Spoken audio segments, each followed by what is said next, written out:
There was a moment on the battlefield when everything changed, when the laughter died in the throats of men who thought they knew war, when the cold reality of combat stripped away every assumption and left only raw truth in its place. German tank commanders sat in their massive steel fortresses, their Tigers and Panthers bristling with thick armor and powerful guns, and they watched through their periscopes as the American Sherman tanks rolled toward them across the fields of France. They smiled at first, these battle-hardened veterans who had crushed Soviet T-34s and British Churchills, because the Sherman looked so small, so fragile, so utterly outmatched. Its armor was thin like paper compared to their own, its gun barely capable of scratching their frontal plates, and its profile tall and vulnerable like a barn waiting to be set on fire. The Germans had a name for the Sherman, calling it the Ronson lighter, after the cigarette lighter advertisement that promised it would light the first time every time. They watched the first Sherman burst into flames from a single shot at 1,000 meters, then the second, then the third, and their laughter echoed inside their steel chambers as they reloaded and fired again. But then something happened that no amount of superior engineering could answer, something that would haunt these German crews in the long sleepless nights that followed, something that would turn their confidence into desperate fear. The Shermans kept coming. When one fell, two more appeared. When those burned, four more rolled over the hill. When an entire company was destroyed, a battalion replaced them the next day. The Americans came in waves that never stopped, never hesitated, never broke, and slowly, terribly, the laughter died and was replaced by something far more primal. The understanding that numbers and determination could overwhelm even the mightiest weapons. This is the story of how a tank that everyone underestimated became the weapon that broke the back of the German war machine, not through superior firepower or heavier armor, but through sheer relentless presence that turned warfare itself into a grinding mathematics of replacement and exhaustion.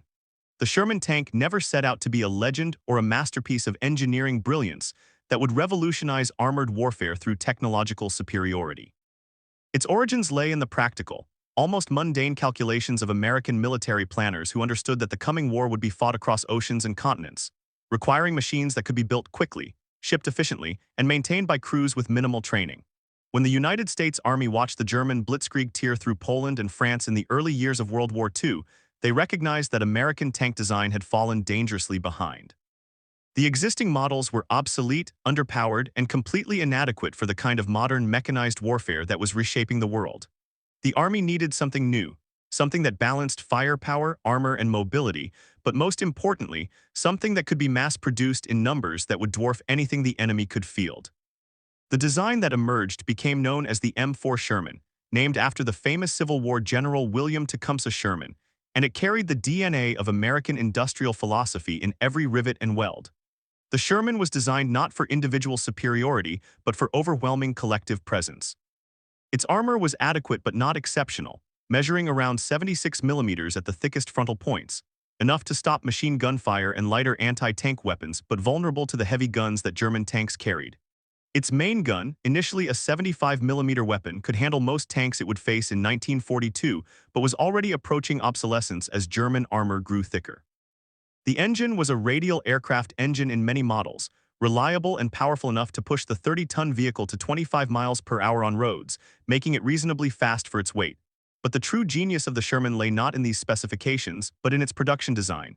Every part was engineered for rapid manufacturing using standard American machine tools. Components were interchangeable across thousands of units. Repairs could be made in field conditions with basic equipment.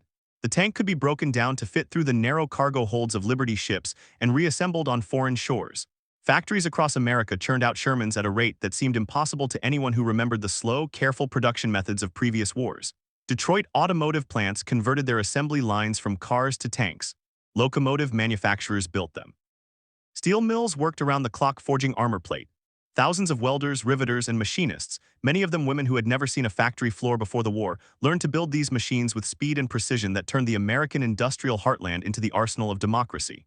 By the time production ended, America had built nearly 50,000 Sherman tanks, a number so vast it represented more tanks than Germany produced of all types during the entire war. This was the Sherman's first great advantage, the one that would define everything that followed. It existed in numbers that could absorb catastrophic losses and still maintain offensive pressure. When American forces landed in North Africa in November 1942 as part of Operation Torch, the Sherman tank made its combat debut against German and Italian forces that had been fighting in the desert for years. The early encounters revealed both the strengths and limitations of the new American tank in ways that would set the pattern for the entire war. Against the Italian M13 tanks and the earlier German Panzer III models, the Sherman performed admirably, its 75mm gun proving more than adequate to penetrate their armor, while its own protection held up well against their lighter weapons. American tank crews began to develop confidence in their machines, learning the rhythms of armored combat, the crucial importance of spotting the enemy first, the techniques of fire and movement that kept tanks alive on the battlefield. But then they met the German Panzer IV tanks with their upgraded long-barreled 75mm guns, and the first cracks in Sherman invincibility appeared. These German tanks could kill Shermans at ranges where the American guns struggled to penetrate, creating deadly standoffs where superior German optics and gunnery training gave them the first shot advantage that often proved fatal. Even more concerning were the reports of a new German heavy tank, the Tiger I, beginning to appear in Tunisia. The Tiger mounted an 88mm gun originally designed as an anti-aircraft weapon, a devastating piece of artillery that could punch through a Sherman's frontal armor at ranges exceeding 2,000 meters. The Tiger's own armor, 100mm thick on the front and 80 on the sides, made it nearly invulnerable to the Sherman's standard gun at any but the closest ranges. The first encounters between Shermans and Tigers were brief and brutal, with American tanks burning before their crews even understood what had hit them. Reports filtered back to command headquarters describing how a single Tiger had destroyed an entire platoon of Shermans without taking a single penetrating hit in return. The American tankers who survived these encounters began to speak in awed and frightened terms about the German super tanks, sharing stories that grew with each retelling about invincible steel monsters that shrugged off American shells like raindrops. German tank crews, for their part, began to develop a dangerous sense of superiority, a belief that their technical edge in armor and firepower made them masters of any battlefield where they appeared. This confidence was not entirely misplaced given the stark differences in tank versus tank capability, but it contained the seeds of a fatal misunderstanding about how the war would actually be fought. The Germans measured success in tactical exchanges, in the kill ratios of individual engagements where their superior tanks could shine. The Americans were already learning to think in different terms, in operational scales where tactical losses could be absorbed as long as strategic momentum continued. As the war moved from North Africa to Sicily and then to the Italian mainland, a pattern began to emerge that would define the entire nature of Allied armored operations in the European theater. American doctrine, developed through these early combat experiences, recognized that the Sherman could not reliably win one-on-one duels with German heavy tanks. So the answer was to never fight fair, to never allow those isolated duels to occur in the first place. Sherman tactics evolved around combined arms cooperation, using infantry to spot and pin enemy tanks, calling in artillery and air support to suppress and destroy them. And when tank versus tank combat was unavoidable, attacking with numerical superiority that could flank and overwhelm even the most powerful German vehicles. A single Sherman might lose to a Tiger, but 5 Shermans attacking from different angles could usually find a side or rear shot that would penetrate the thinner armor found there. This approach required accepting losses that would have been unthinkable in any previous war, a cold calculation that traded American lives and machines for strategic gains measured in miles of territory captured and enemy forces destroyed. The numbers began to tell a story that contradicted the tactical superiority the Germans enjoyed in individual engagements. For every Tiger or Panther that Germany produced, America was building 10 or 15 Shermans.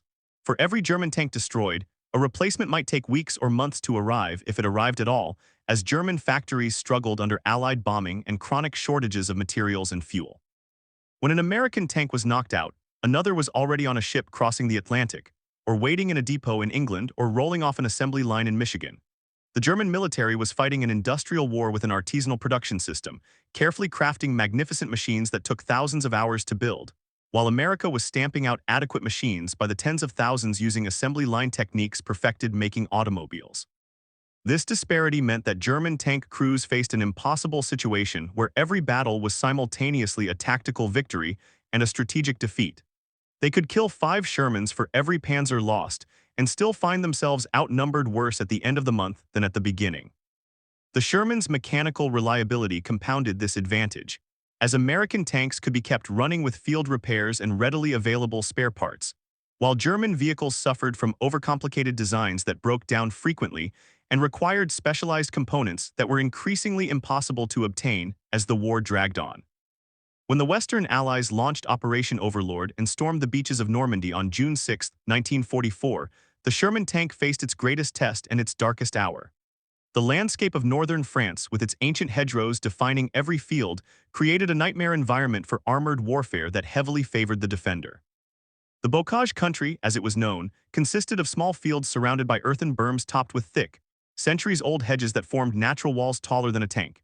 Each field became a potential killing ground, where German anti-tank guns and panzer tanks could hide in ambush positions with clear lines of fire across the open space, while remaining concealed from aerial observation and direct fire until the moment they chose to reveal themselves. Sherman tanks advancing through this terrain had to climb up and over these hedgerows, exposing their thin belly armor at the crest in the most vulnerable position imaginable, silhouetted against the sky for any German gunner with a steady hand and a clear conscience. The losses were staggering in those first weeks after D-Day, with entire tank companies gutted in single engagements as they pushed inland from the beaches.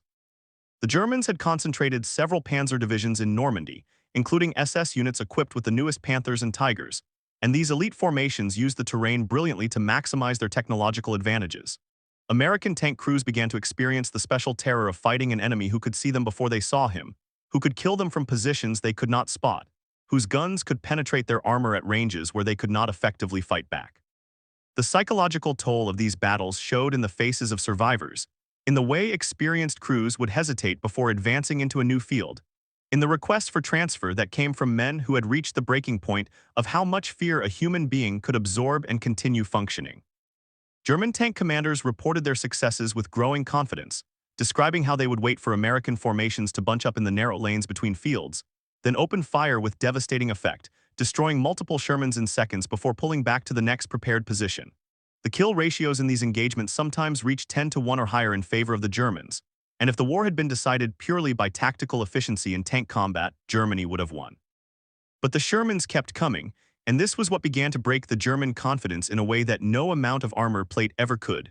Behind every Sherman tank that rolled into battle was a crew of 5 men who understood, with a clarity that made their courage all the more remarkable, exactly how outmatched their vehicle was against German heavy tanks.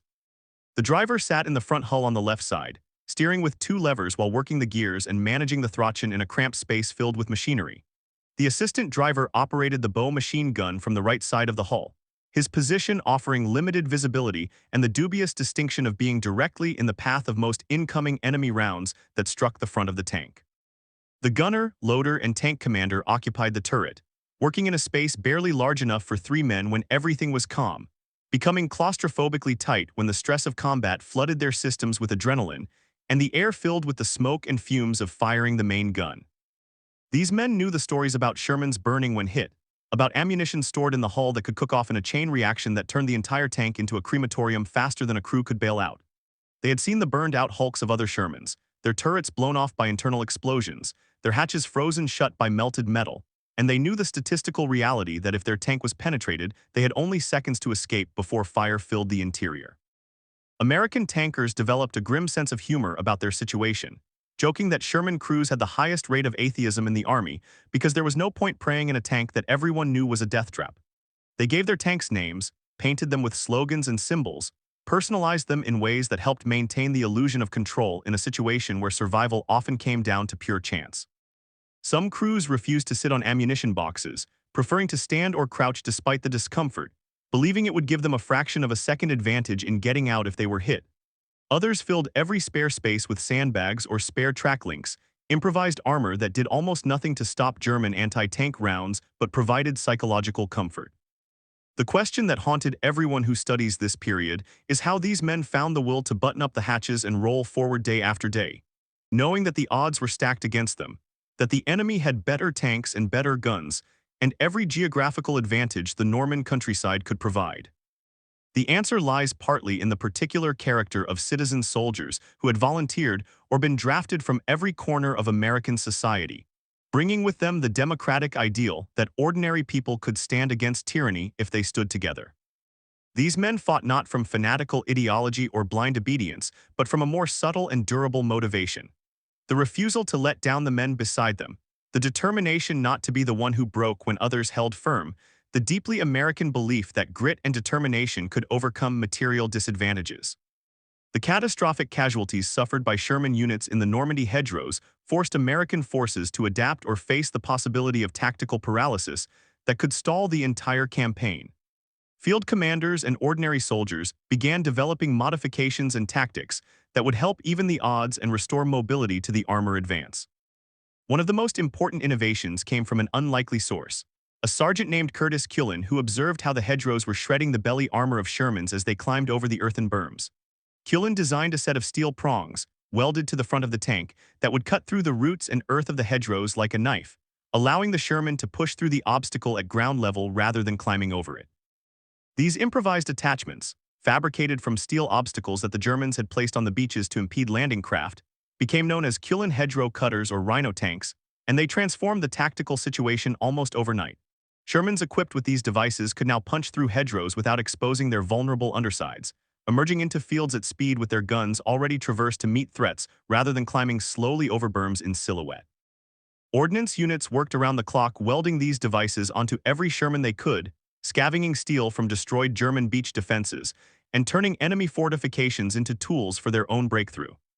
At the same time, American forces were refining their combined arms tactics to compensate for the Sherman's deficiencies in pure tank combat. Artillery became the primary tank killer, with forward observers working closely with tank units to call in devastating barrages on suspected enemy positions before armor moved forward. Fighter bombers equipped with rockets and bombs provided critical support, turning the Allies' overwhelming air superiority into a trump card that could even the odds when German heavy tanks appeared. Infantry learned to work in close coordination with Shermans, riding on the back decks until contact was made, then dismounting to clear suspected ambush positions and spot for the tanks. Tank destroyers, specialized vehicles like the M10 and later the M36 with more powerful guns than the standard Sherman, were deployed in overwatch positions to engage enemy armor while Shermans provided suppression fire and maneuvered for flank shots. These adaptations transformed the Sherman from an isolated weapons system trying to win duels it could not into a node in a networked killing machine that brought overwhelming force to bear from multiple directions simultaneously.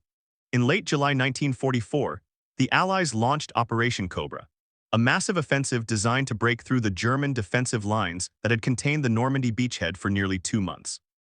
The operation began with the most concentrated aerial bombardment American forces had ever attempted, with thousands of bombers carpeting a narrow sector of the German front with high explosives and napalm, pulverizing defenses and stunning the defenders who survived. Into this devastation, American armored divisions poured through the gap, spearheaded by thousands of Sherman tanks that finally had room to maneuver in the open country beyond the bocage. The German front, already weakened by 8 weeks of constant battle and starved of replacements and supplies, began to collapse under this mechanized onslaught. Sherman tanks drove deep into the German rear areas, overrunning supply depots, cutting communication lines, spreading chaos far behind the front lines. This was the kind of warfare that the Sherman had been designed for: rapid exploitation, covering long distances, overwhelming scattered resistance through speed and numbers rather than attempting to brawl with heavy German armor. The pursuit that followed the Cobra breakout demonstrated how the mathematics of attrition had finally tipped in favor of the Allies despite all the tactical advantages the Germans had enjoyed. Panzer divisions that had successfully contained the Normandy beachhead found themselves cut off and encircled as American armor swept around their flanks faster than they could reposition. The famous Falaise Pocket Battle in August 1944 saw German forces trapped in a closing vise, with Sherman tanks forming a crucial part of the steel wall that prevented escape. German commanders threw their remaining Panthers and Tigers into desperate counterattacks trying to break open an escape route, and these battles saw some of the most intense tank combat of the entire war, with dozens of tanks from both sides burning across the Norman countryside. But the outcome was never in doubt because even when German tanks achieved impressive kill ratios, destroying multiple Shermans for every loss, the Americans could afford those trades while the Germans could not. Every Panther lost was irreplaceable.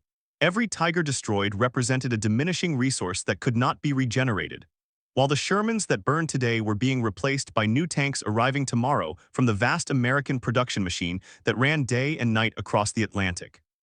The liberation of Paris and the subsequent race across France in late summer 1944 showcased the Sherman tank in its element, proving that the American approach to armored warfare could achieve strategic results that transcended the tactical limitations of the individual machines. As German forces fell back in disarray toward their own borders, American armored divisions led by Sherman tanks covered distances that would have seemed impossible in the grinding battles of Normandy. General Patton's Third Army, spearheaded by Sherman-equipped armored divisions, drove across France at a pace that sometimes exceeded the speed of the German retreat.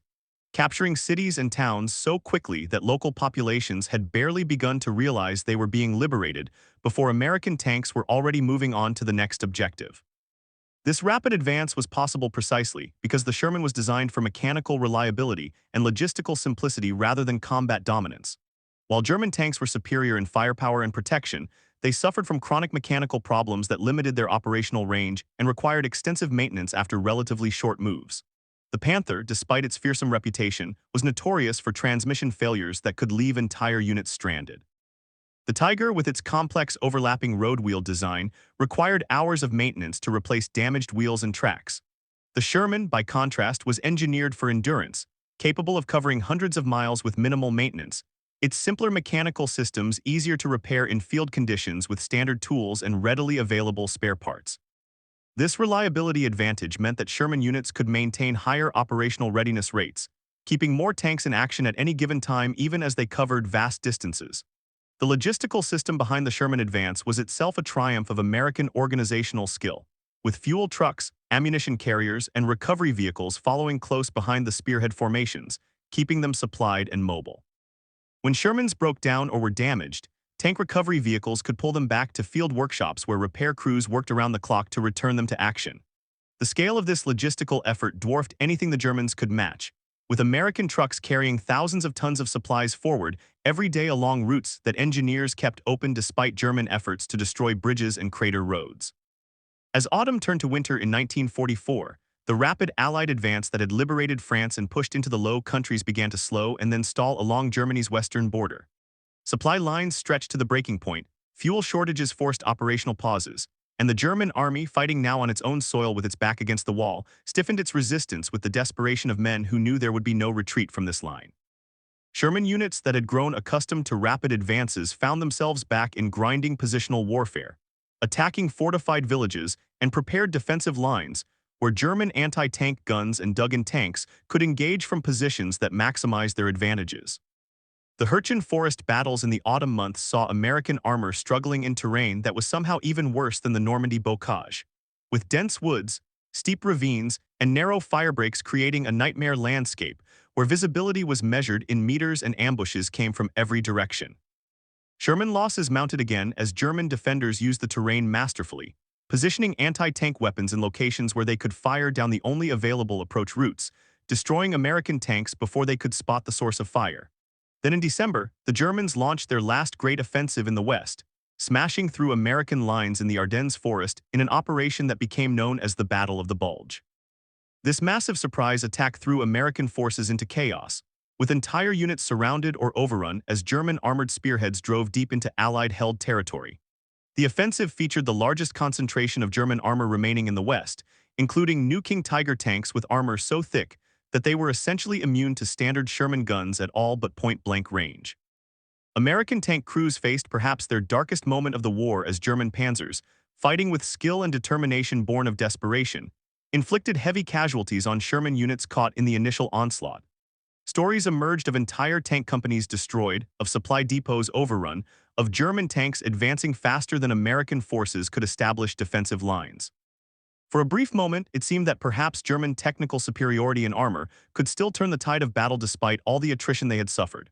But the response to this crisis demonstrated how completely the balance of armored power had shifted by late 1944, even if individual German tanks remained superior in isolated combat. American forces, after the initial shock, responded with a speed and scale of counterattack that the Germans could not hope to match. Sherman tanks from armies across the entire Western Front converged on the Bulge, redeploying distances in days that should have taken weeks. Patton's Third Army executed one of the most remarkable maneuvers of the war, disengaging from offensive operations along the Saar River, pivoting 90 degrees north, and attacking into the southern flank of the German penetration within 72 hours. A feat of mobile warfare that was only possible because of the Sherman's mechanical reliability and the logistical system supporting it.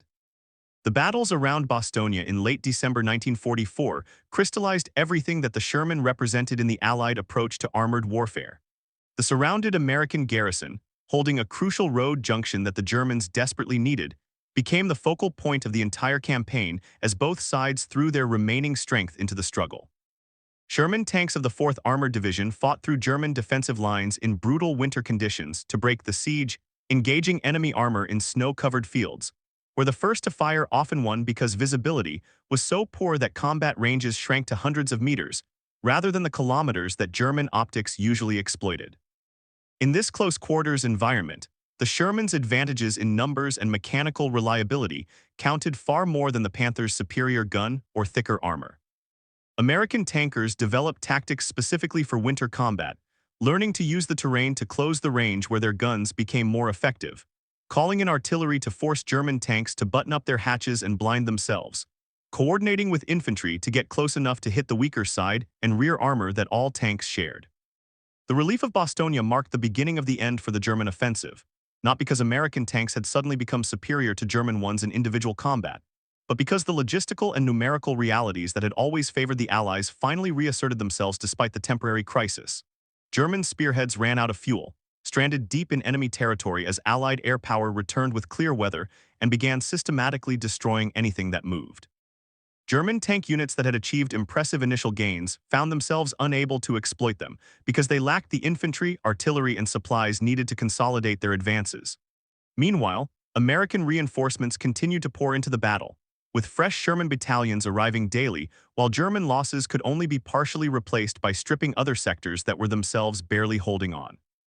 The kill ratios still often favored the Germans even in these desperate battles, with skilled panzer crews destroying multiple Shermans before being overwhelmed.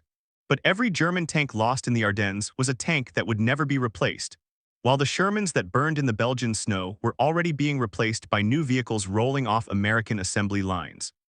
As 1945 began and Allied forces compressed Germany from both east and west, the Sherman tank participated in the final destruction of the German army in a series of battles that demonstrated how completely the armored balance had shifted, despite the Germans still fielding individually superior tanks.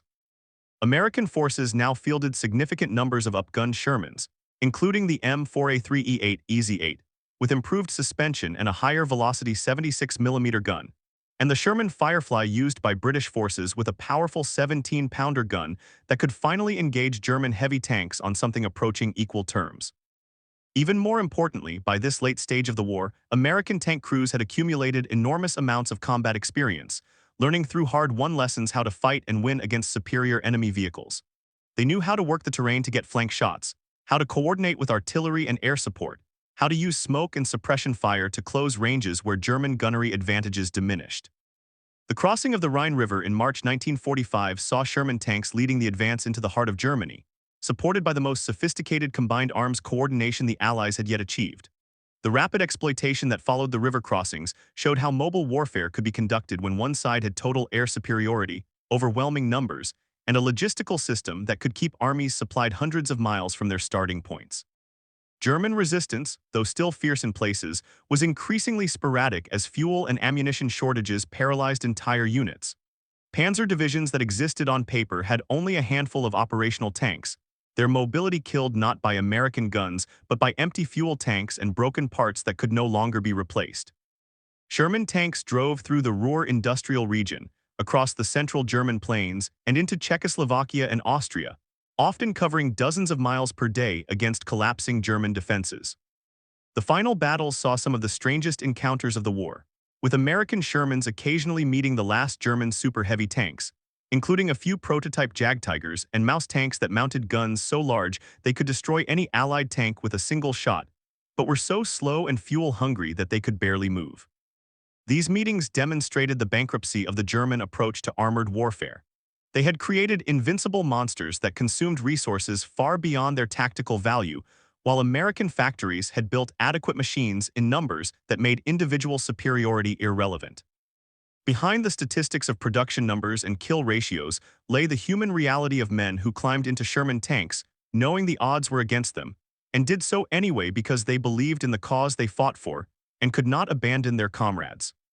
The casualty rates among American tank crews were sobering, with some estimates suggesting that Shermans fighting in Northwest Europe had a nearly 50% chance of being knocked out during the course of the campaign, though crew survival rates were better than those grim numbers suggested, because many hits resulted in damage rather than catastrophic kills and crews could often escape before fire consumed their vehicle.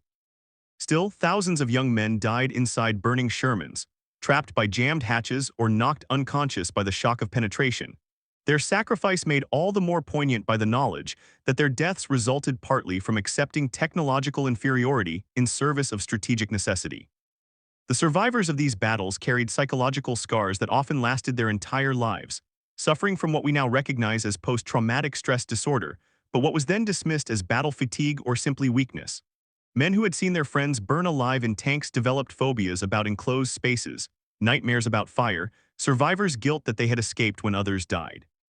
The smell of diesel fuel and cordite could trigger flashbacks decades later, sending elderly veterans back to the snow-covered fields of Belgium or the hedgerows of France, where they had learned that courage meant continuing to function despite terror that threatened to paralyze. Some became bitter about the decisions that had sent them into battle in tanks they knew were outmatched, feeling that their lives had been traded cheaply by commanders who viewed Sherman crews as expendable pieces in a larger strategic game. Others came to a more complex understanding of the moral calculus that had governed the Allied approach to armored warfare, recognizing that building the best possible tank for one-on-one combat would have meant building far fewer tanks, which would have extended the war and ultimately cost more lives rather than saving them. The choice to mass-produce adequate Shermans rather than smaller numbers of superior tanks was a choice to win the war as quickly as possible, to trade the lives of some American tankers for the earlier liberation of millions of people suffering under Nazi occupation. And whether that trade was just or necessary remains a question that troubles anyone who studies this period deeply.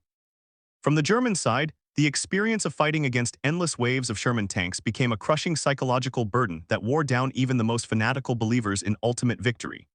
German tank commanders who had celebrated their technological superiority in the early encounters, who had laughed at the thin armor and inadequate guns of the Sherman, gradually watched that laughter die as the strategic reality became inescapable. They could win every tactical engagement, destroy 5 or 10 American tanks for every one of their own lost, and still find themselves in a worse position at the end of the day because the Americans replaced their losses while German losses were permanent. Veterans of the Eastern Front, accustomed to the brutal attrition warfare against Soviet forces, recognized the pattern with cold clarity. Germany was being bled white by enemies who could absorb casualties that would have broken any other nation.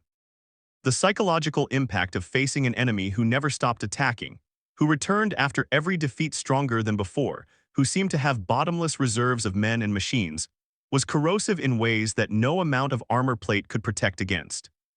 German soldiers began to spread dark jokes about American production capacity, sarcastically suggesting that American factories must be turning out tanks faster than they could be destroyed, that every tank destroyed must give birth to 2 more overnight, that fighting the Americans was like battling the heads of a hydra that grew back faster than they could be cut off. These jokes contained desperate truth, a recognition that the war was lost not on any particular battlefield, but in the factories of Detroit and Pittsburgh, where Sherman tanks rolled off assembly lines at rates that made German production look artisanal by comparison. The German tank crews who survived the war, interviewed decades later, often spoke with respect about the courage and determination of American tankers rather than continuing to mock the technical limitations of the Sherman. They had learned through bitter experience that the quality of the soldiers mattered as much as the quality of their equipment, that men who refused to quit despite taking heavy losses were more dangerous than better armed troops who could be discouraged by setbacks.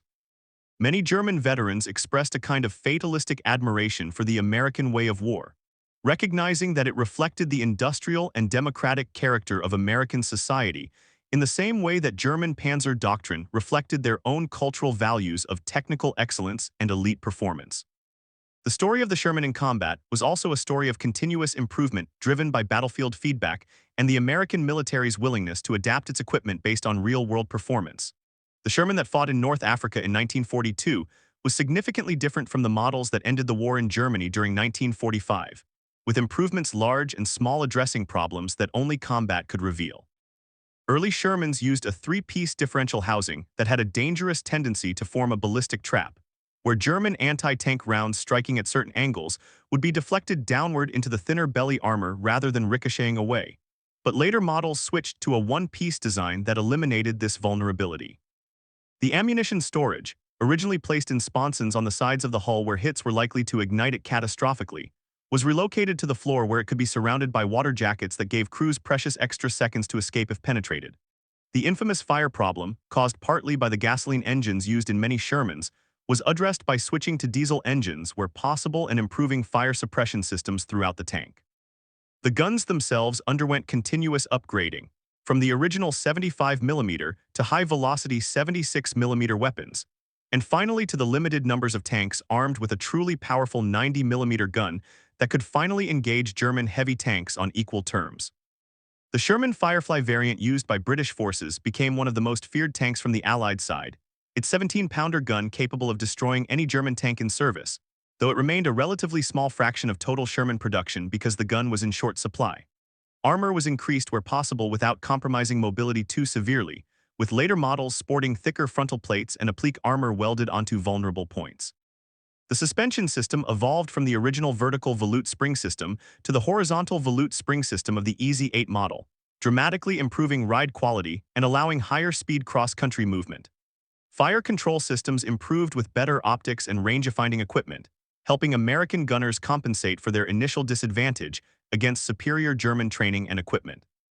Each of these improvements was incremental rather than revolutionary, reflecting the American philosophy of continuous refinement within a proven basic design rather than radical redesigns that would disrupt production. Much of the Sherman's contribution to Allied victory never appeared in the dramatic tank versus tank battles that captured historical attention and popular imagination. The vast majority of Sherman tanks in Europe never fired their main guns at another tank, instead supporting infantry advances, destroying fortified positions, eliminating machine gun nests, breaking up counterattacks by German infantry, and providing the mobile firepower that kept offensive operations moving forward. In this role, the Sherman excelled precisely because it was available in such enormous numbers that commanders could deploy armor in support of every major attack rather than hoarding precious tanks for the occasional big armored engagement. German forces, with their limited numbers of tanks, were forced to concentrate armor in Schwerpunkt sectors where they hoped to achieve decisive results, leaving other parts of their line thinly held and vulnerable. American forces could attack everywhere simultaneously, using Sherman tanks to provide the shock and firepower that turned infantry assaults into breakthrough operations. The psychological impact of having tank support transformed infantry units from cautious forces that had to carefully approach each enemy position into confident attackers who knew that if they encountered serious resistance, they could call up armor that would smash through obstacles and suppress defenses. This operational freedom, the ability to use armor as a standard component of attacks at all levels rather than a scarce resource to be carefully rationed, gave American forces an enormous advantage in maintaining offensive pressure across a wide front. German commanders were repeatedly forced to respond to multiple crises simultaneously, rushing their limited reserves from one threatened sector to another while never having enough strength to stabilize the entire front.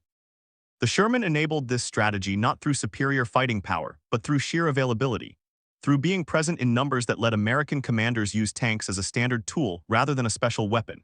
In the decades after World War II, the Sherman tank's reputation underwent significant evolution as historians, veterans, and military analysts debated its place in the pantheon of armored vehicles. Early post-war assessments, influenced heavily by German accounts that emphasized their technical superiority and impressive kill ratios, tended to portray the Sherman as a death trap that sacrificed American lives unnecessarily due to stubborn refusal to develop better tanks. Books and documentaries in the 1950s and 60s often repeated German statistics about how many Shermans it took to destroy a Tiger, creating a narrative of American material waste compensating for technical inadequacy. This interpretation gained such cultural traction that it became received wisdom among military history enthusiasts, repeated so often that it took on the appearance of unquestionable fact. However, more recent scholarship has substantially revised this assessment, pointing out that the narrative of Sherman inadequacy rests partly on German propaganda and selective statistics that ignore crucial context. The kill ratios that seem to damn the Sherman often come from specific engagements during the Normandy campaign where terrain and tactical circumstances maximized German advantages, but these were not representative of the war as a whole.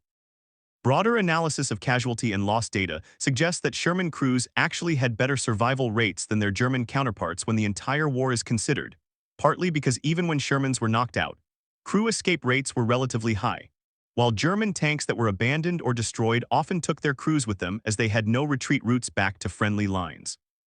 The reliability advantage that seemed merely technical was actually crucial to survival, because a Sherman that broke down could usually be recovered and repaired, while a Panther that broke down behind enemy lines was permanently lost along with its crew.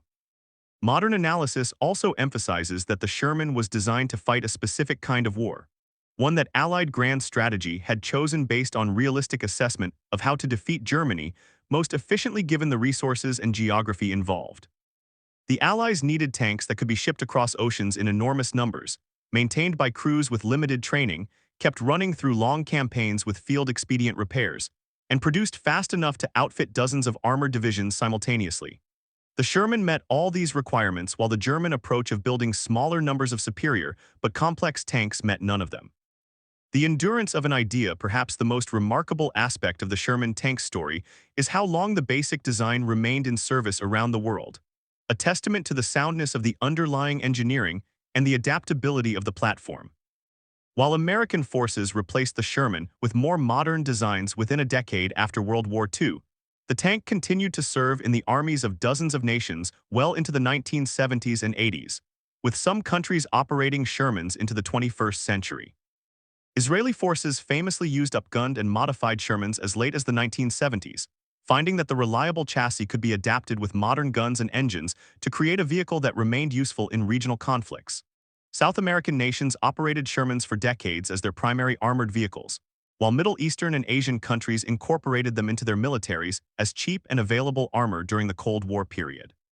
The Sherman's mechanical simplicity and rugged construction meant that even nations without sophisticated industrial bases could keep the tanks running with basic manufacturing capabilities and imported parts. This longevity reflected the same qualities that had made the Sherman effective during World War II. It was a practical, adaptable machine designed for real-world conditions rather than an engineering showpiece optimized for theoretical perfection. The basic design principles embodied in the Sherman, the emphasis on reliability over performance maximums, the focus on production efficiency and logistical sustainability, the recognition that adequate numbers of good enough equipment usually beat small numbers of perfect equipment. These ideas have continued to influence armored vehicle design through the decades that followed.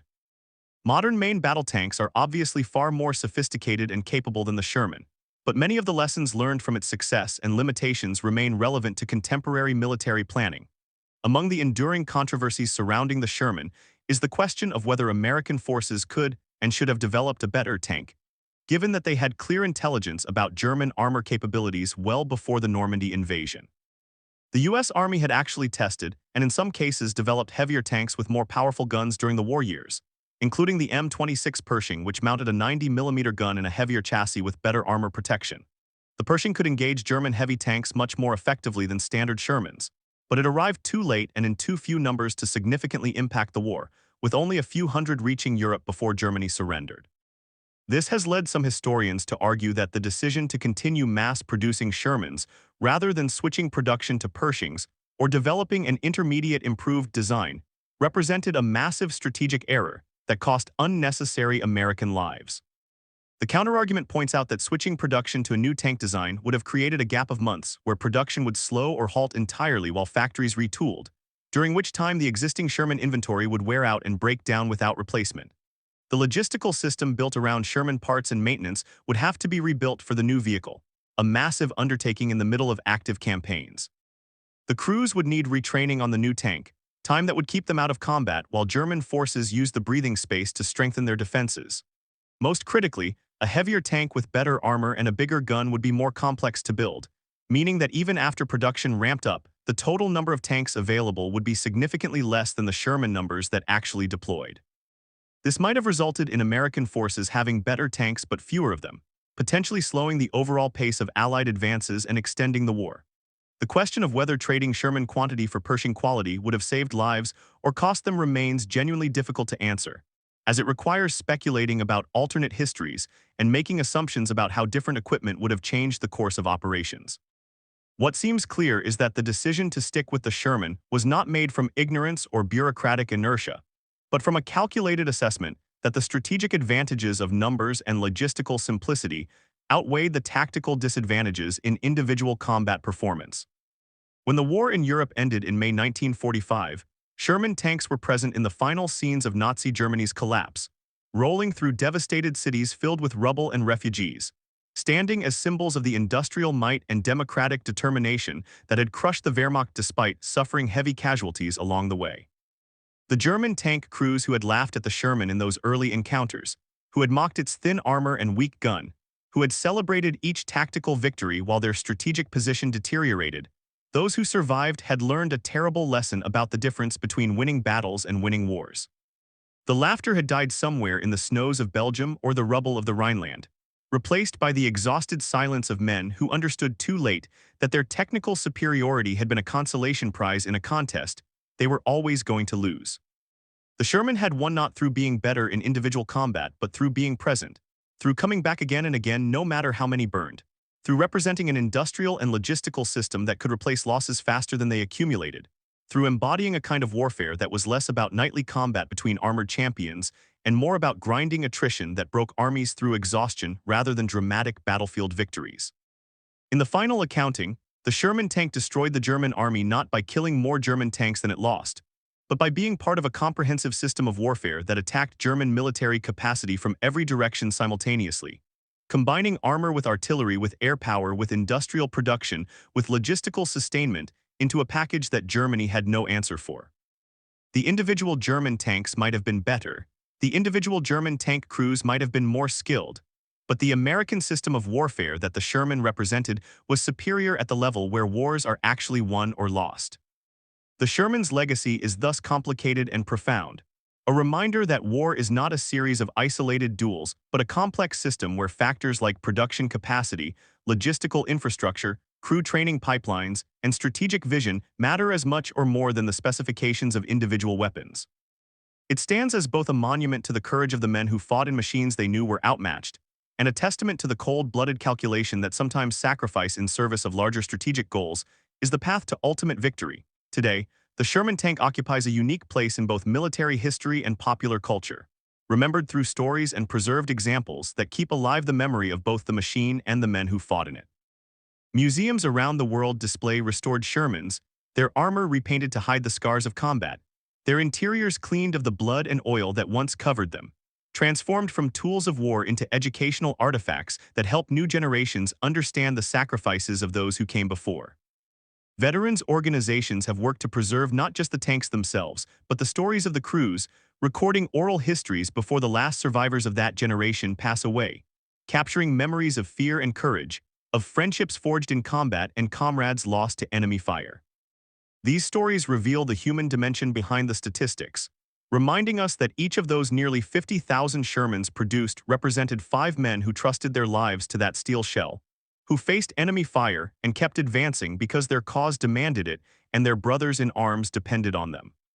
The debates about whether the Sherman was a good tank or a death trap continue among military historians and enthusiasts, with passionate arguments on both sides that often generate more heat than light because they touch on fundamental questions about how we evaluate military effectiveness and whether the ends justified the means.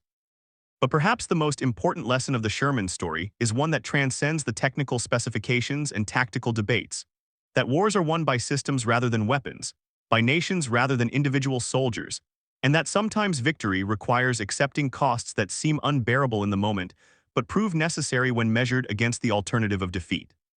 The Sherman tank was never the best tank of World War II in any simple technical sense, but it was exactly the tank that the Allied cause needed, available in numbers that no enemy could match, reliable enough to keep armies mobile across continents, simple enough to be crewed by citizen soldiers with limited training, adaptable enough to be modified for countless specific roles, and representative of an approach to warfare that recognized that overwhelming material superiority applied consistently over time would eventually grind down even the most skilled and determined enemy.